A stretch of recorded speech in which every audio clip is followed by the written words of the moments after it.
नमस्कार दोस्तों, आईपीएल 2024 के इस 5वें मुकाबले में आईपीएल के इतिहास की दो सबसे बड़ी टीमें एक दूसरे से भिड़ी। जी हां दोस्तों, हार्दिक पांड्या की टीम मुंबई के सामने शुभमन गिल की टीम गुजरात खड़ी थी। रोंगटे खड़े कर देने वाले इस महामुकाबले में मुंबई इंडियंस के कप्तान हार्दिक पांड्या ने टॉस जीता और पहले गेंदबाजी करने का निर्णय लिया और इसी के साथ ही गुजरात की टीम को पहले बल्लेबाजी करने का आमंत्रण दिया। गुजरात टाइटंस की तरफ से रनों की बारिश करने के इरादे से दो विस्फोटक ओपनर बल्लेबाज कप्तान शुभमन गिल और रिद्धिमान साहा मैदान में उतरते हैं। मैदान में उतरते ही इन दोनों बल्लेबाजों ने धमाकेदार अंदाज में बल्लेबाजी करना शुरू कर दिया। खास करके दोस्तों, शुभमन गिल काफी शानदार लय में नजर आ रहे थे। पहले ही ओवर में दोनों बल्लेबाजों ने एक एक चौका मारकर गुजरात को एक अच्छी शुरुआत दिलाई। शुभमन गिल पावर प्ले में बहुत ही अटैकिंग बल्लेबाजी कर रहे थे, तो वहीं पर दूसरे छोर पर रिद्धिमान साहा भी चौके मारे जा रहे थे। 3 ही ओवर में गुजरात को 30 रन के पार पहुंचा दिया। पारी के चौथे ओवर में गेंदबाजी करने आए जसप्रीत बुमराह ने रिद्धिमान साहा को बोल्ड मार दिया। साहा 15 गेंदों में 19 रन बनाकर आउट हो जाते हैं। इसके बाद बल्लेबाजी के लिए साई सुदर्शन आते हैं और शुभमन गिल के साथ बल्लेबाजी करना शुरू करते हैं। दोनों ही खिलाड़ियों के बीच 30 रनों की बेहतरीन पार्टनरशिप होती है। गुजरात की टीम पावर प्ले के दौरान 50 रन बना देती है। इसके बाद पारी के 8वें ओवर में गेंदबाजी करने आए पीयूष चावला ने शुभमन गिल को रोहित शर्मा के हाथों कैच आउट करवा दिया। शुभमन गिल 22 गेंदों में 31 रन की शानदार पारी खेलते हैं। गिल के आउट होने के बाद अजमतुल्ला ओमर जाई बल्लेबाजी के लिए आते हैं और साहिल सुदर्शन के साथ पारी को आगे बढ़ाते हैं। साई सुदर्शन सेट हो चुके थे और काफी घातक बल्लेबाजी कर रहे थे। 2 चौके और 1 छक्के लगाकर 45 रन बना चुके थे। लेकिन पारी के 12वां में गेंदबाजी करने आए गेराल्ड कोटजे ने ओमर जाई को बोल्ड करके साझेदारी को तोड़ दिया। गुजरात की टीम 10 ओवर के बाद 100 रन का आंकड़ा पार कर चुकी थी।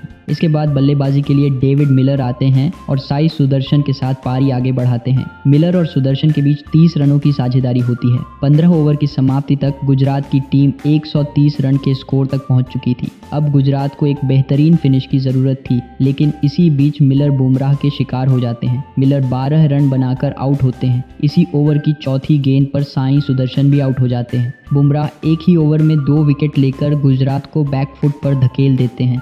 अंत में राहुल तेवतिया के 22 रन, राशिद खान के 4 और विजय शंकर के 6 रन की बदौलत गुजरात की टीम 6 विकेट के नुकसान पर 20 ओवर में 168 रन के स्कोर तक पहुंच जाती है।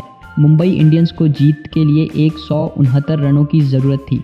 मुंबई की तरफ से पारी की शुरुआत करने के लिए ईशान किशन के साथ रोहित शर्मा मैदान में उतरते हैं। पहले ही ओवर में उमर जॉय ने ईशान किशन को कैच आउट करवा दिया। ईशान किशन अपना खाता भी नहीं खोल पाते हैं। इसके बाद बल्लेबाजी के लिए नमन धीर आते हैं और रोहित शर्मा के साथ बल्लेबाजी करना शुरू करते हैं। दोनों बल्लेबाज दूसरे ओवर से काफी अटैकिंग बल्लेबाजी करने लगे। नमन धीर तीसरे ओवर में 2 चौका और 1 छक्का लगाकर मुंबई को एक बढ़िया शुरुआत दिलाई। दूसरी तरफ रोहित शर्मा भी छक्के और चौके लगा रहे थे। नमन धीर और रोहित शर्मा के बीच 30 रन की बेहतरीन पार्टनरशिप होती है। पारी के तीसरे ओवर में उमर जाई ने नमन धीर को भी एलबीडब्ल्यू आउट कर दिया। पावर प्ले में मुंबई की टीम 2 विकेट गंवाकर 45 रन बना चुकी थी। इसके बाद इम्पैक्ट बल्लेबाज के तौर पर डिफॉल्ट ब्रेवो आते हैं और रोहित शर्मा के साथ मुंबई की पारी को संभालते हैं। रोहित शर्मा और वॉल्ट ब्रेवो के बीच 77 रनों की बेहतरीन पार्टनरशिप होती है। मुंबई की टीम 10 ओवर के बाद 105 रन के स्कोर तक पहुंच गई थी। रोहित शर्मा सेट हो चुके थे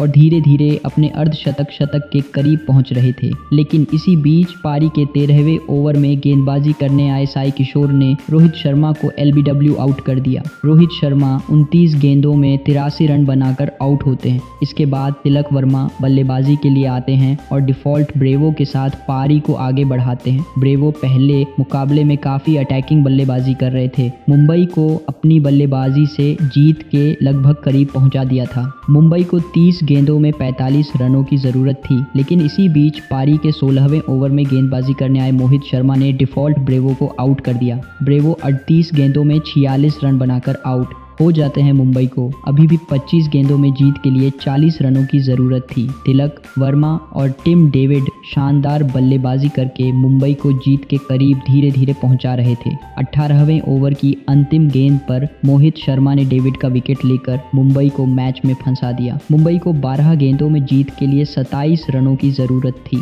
19वें ओवर में मुंबई के 2 विकेट गिरते हैं और अंतिम ओवर में जीत के लिए 19 रन की ज़रूरत पड़ती है, लेकिन मुंबई की टीम नहीं बना पाती है और गुजरात की टीम ने इस मुकाबले में शानदार जीत हासिल कर लेती है।